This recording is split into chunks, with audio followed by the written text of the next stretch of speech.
Nas últimas aulas a gente viu campos magnéticos e o efeito deles sobre cargas, mas a gente não falou sobre a forma com que eles são criados, né?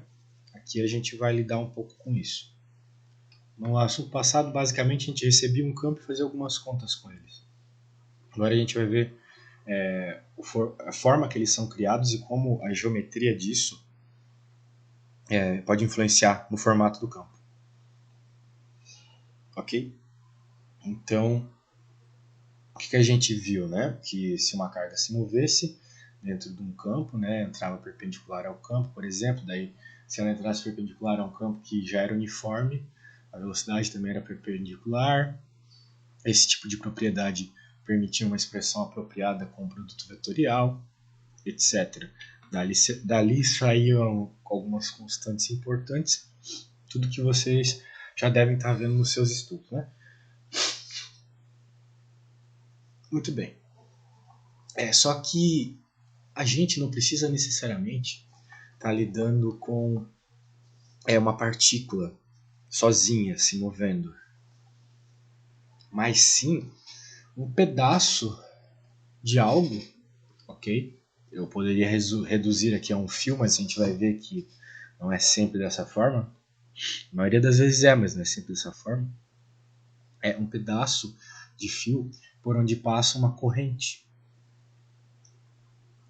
Só isso já dá a ideia da unidade de carga, né? Carga vezes velocidade, que é aquilo que aparecia na equação da força magnética que a gente viu na aula passada.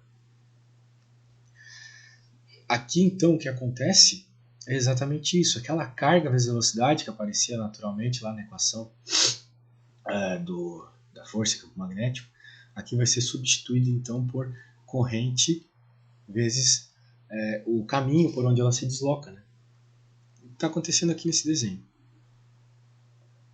E simplesmente fazendo essa modificação, a gente então encontra a lei de Biot-Savart.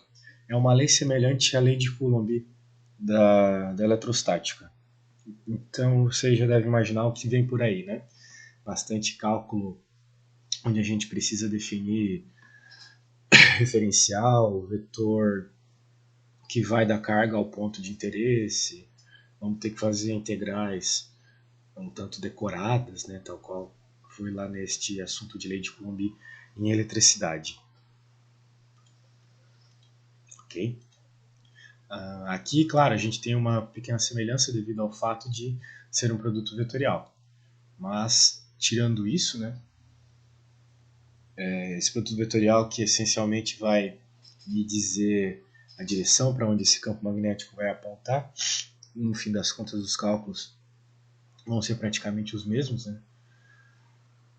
E principalmente quando a gente tiver ortogonalidade, não vão, o fato de ser vetorial não vai influenciar muito na conta. Então, de toda forma, apresento para vocês aqui a lei de Biot-Savart. Sendo assim, dependendo da geometria, a gente vai ter um tipo de DL, um R que varia em função de algum parâmetro, alguma coordenada aqui referente à geometria do problema. Ok? Então, obviamente, né, a gente obtém essa lei mais geral que dá exatamente o campo elétrico com a integral por todo esse caminho que eu estava comentando para vocês. No geral, né, a gente não está interessado em direção e sentido. Ou pode ser que um problema este em específico não esteja interessado em direção e sentido. Então a gente tem uma expressão mais simples, o seno de θ, que na verdade tem muito a ver com aquilo que a gente aprende lá no ensino médio de força magnética. Né? Como a gente não aprende produto vetorial no ensino médio, o professor mostra pra gente que produto vetorial é QV, a força, né, QVB seno θ. Então, é porque o módulo deste vetor que surge no produto vetorial pode ser dado pelo ângulo entre os dois vetores do produto vetorial. Geometria descritiva isso aqui, né? Acredito que vocês lembram. E como eu falei para vocês, né, essa equação é bem semelhante à lei de Coulomb. Então, é por isso que eu eu estou repetindo isso porque é importante que vocês peguem novamente aquele conteúdo que vocês viram lá, vejam as soluções para disco, ou principalmente, na verdade, para coisas de uma dimensão como uma linha, e percebam como foram feitos os cálculos lá para que isso os auxilie para resolver os cálculos agora da lei de Biot-Savart. Ok? Vamos ver este exemplo aqui, que é um bem clássico, tá? Tem tudo quanto é livro, é importante. Eu particularmente recomendo que vocês decorem que o campo de um fio é M0I sobre 2πr, porque é uma solução que aparece o tempo todo, e para obtê-la não é tão simples assim. Tá? Aqui está o esquema geométrico deste problema.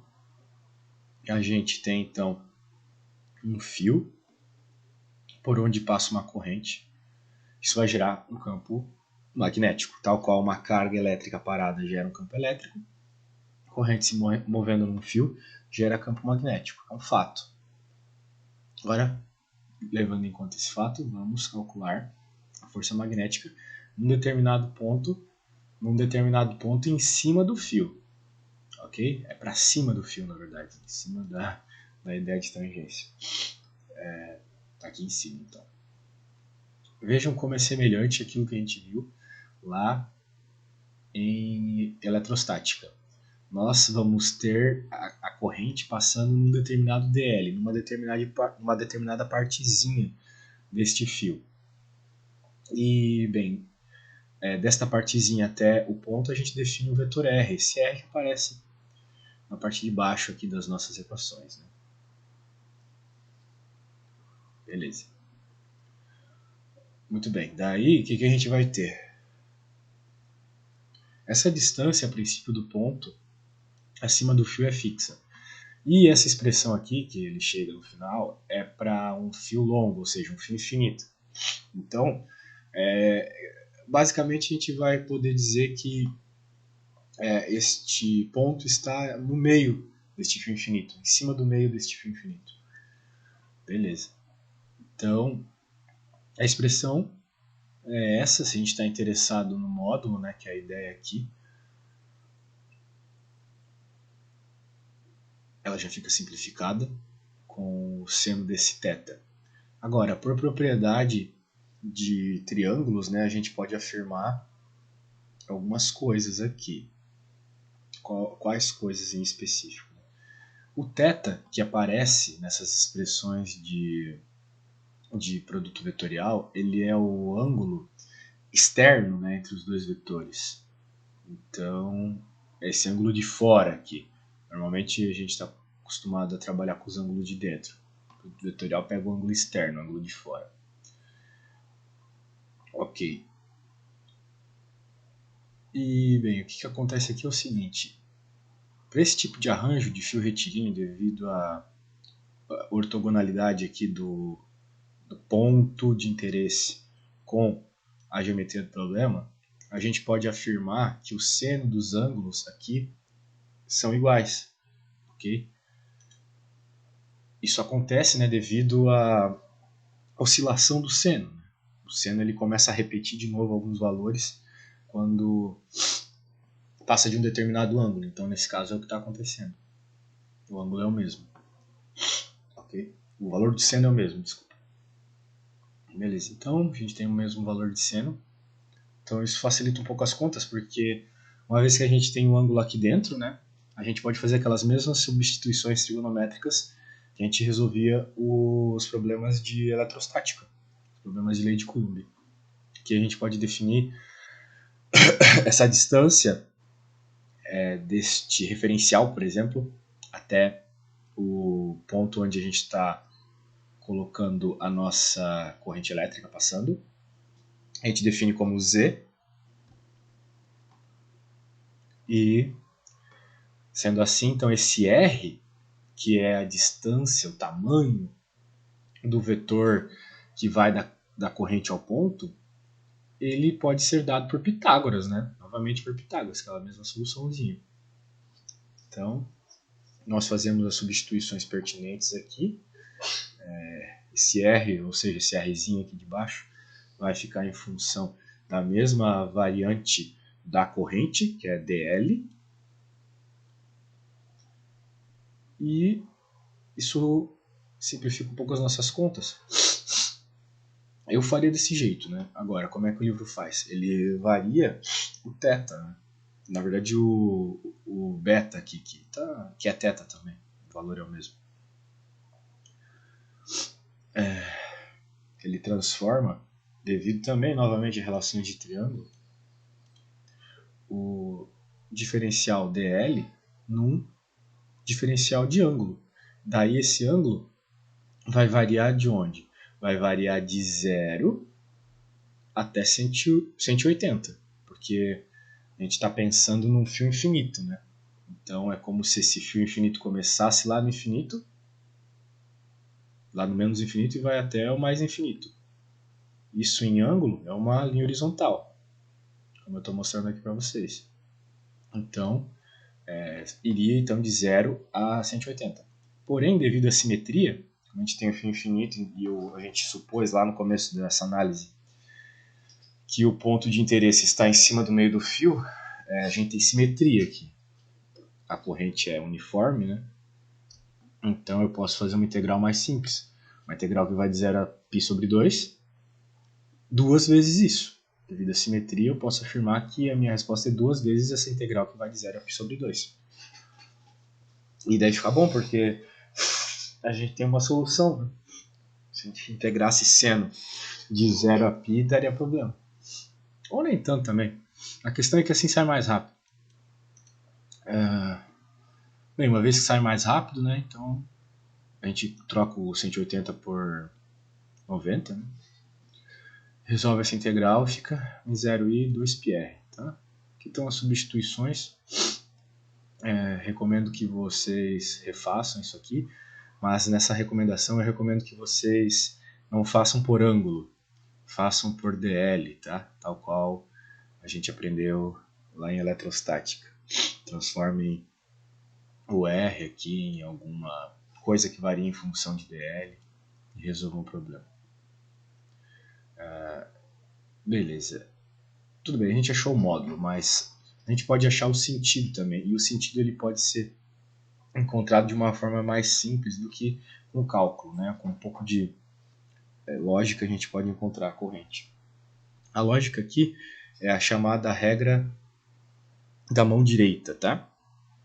Se o enunciado dizer para vocês qual é o sentido da corrente, então vocês podem pegar a mão direita de vocês, fazer de conta que vocês estão segurando um fio e a direção para onde o dedão de vocês apontar, vocês colocam sendo a direção da corrente. Então, aqui neste caso, a corrente está indo para cima. Então, vocês colocam o dedão apontando para cima. Os outros dedos da mão de vocês vai dar a ideia de como o campo se propaga. Então, o campo magnético aqui está se propagando de uma forma rotacional, né? E no sentido anti-horário, ok? Sentido anti-horário aqui quando a corrente então está para cima. Essa regra da mão direita sempre funciona para portadores de carga positiva. A gente percebe, né, o caráter rotacional do campo magnético, e isso é muito importante. Nós vamos ver a importância disso quando nós estudarmos as equações de Maxwell e vermos que o fato do rotacional do campo magnético ser zero vai causar algumas situações interessantes. Mas por hora só leve em conta então que a gente tem um fio e o campo causado pelo fio ele tem esse formato aqui, essas são as linhas de campo. Mas em especial aqui vocês estão percebendo que a rotação, diferente do problema anterior, ela está no sentido horário. Por que isso está acontecendo? Porque a corrente aqui, neste caso, ela está tendo uma direção um tanto diferente do desenho anterior. Este pontinho aqui no meio indica isso.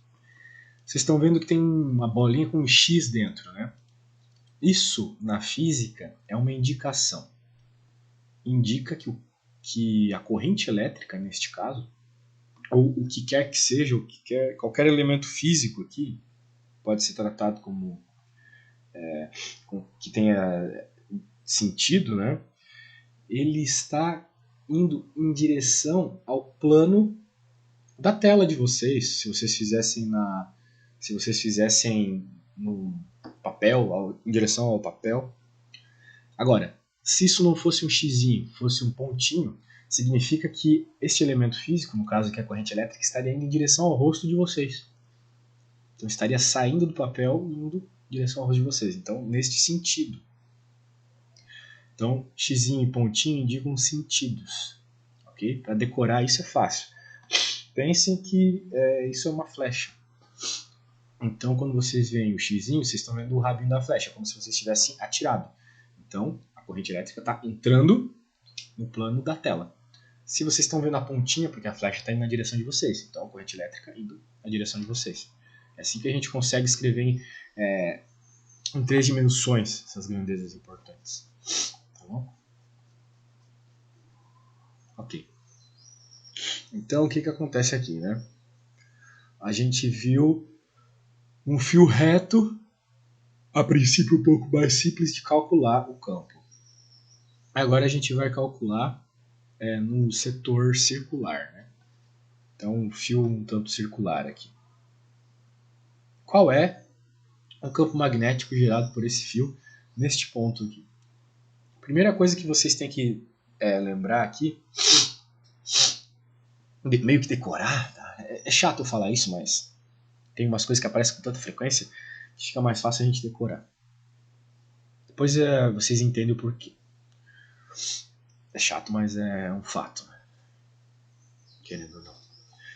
Nós temos então um setor aqui circular, esse fio circular, e nos cantos deles temos então fios retos. Ok? E a gente quer calcular o campo magnético nesse ponto aqui. A primeira coisa que vocês têm que lembrar é o seguinte, que o único elemento que vai estar gerando o campo magnético aqui é essa parte do fio que está entre A e C, ou seja, a parte circular. Essas partes retas vão se anular neste ponto. Okay? A corrente tem a mesma direção, então, até mesmo pela regra da mão direita, vocês veem que os campos gerados têm sentidos diferentes, então esses sentidos se anulam. Façam a regra da mão direita aqui. Na parte de cima, o campo vai estar girando no sentido anti-horário, na parte de baixo, no sentido horário. Então se anula neste ponto. Muito bem. Agora falta só essa parte aqui. Essa parte que tem um ângulo φ. Ok? Então a gente já tinha achado a expressão para um fio. E, claro, existe toda uma dedução para isso. O Halliday faz essa dedução, tá? Para chegar aqui a expressão para um fio circular é dada dessa forma, sendo o φ o ângulo desse setor circular. Bem, se o φ for 2π, né, a gente chega nessa expressão que também é muito importante, que é o campo no centro de uma espira.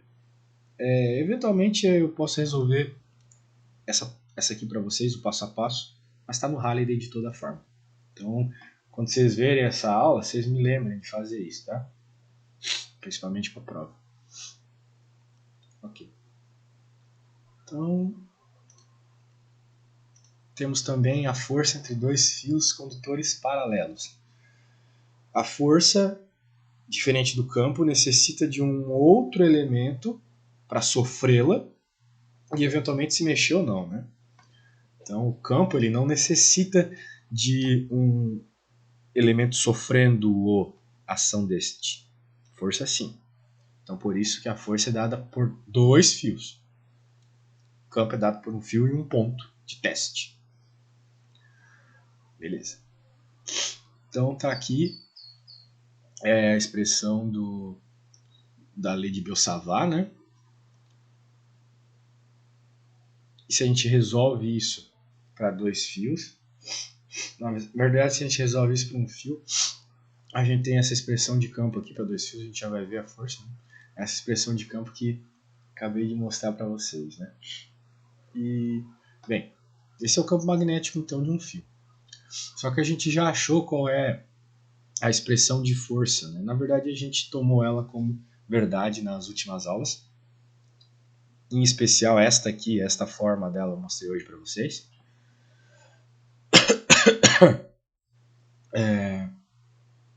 Então tá aí, né? I dl vetorial B. Então o B a gente já tem, o campo de um desses fios. Então a gente substitui aqui, devido a todas essas várias constantes que não fazem diferença no produto vetorial, eu passo tudo para fora. Então deste campo vai me sobrar só a corrente A, a direção. Desculpa, pessoal. Só a direção que o campo tem aqui, que a gente define como direção φ desse ângulo externo. Desenho aqui. Desculpa aí, para mostrar para vocês. Então,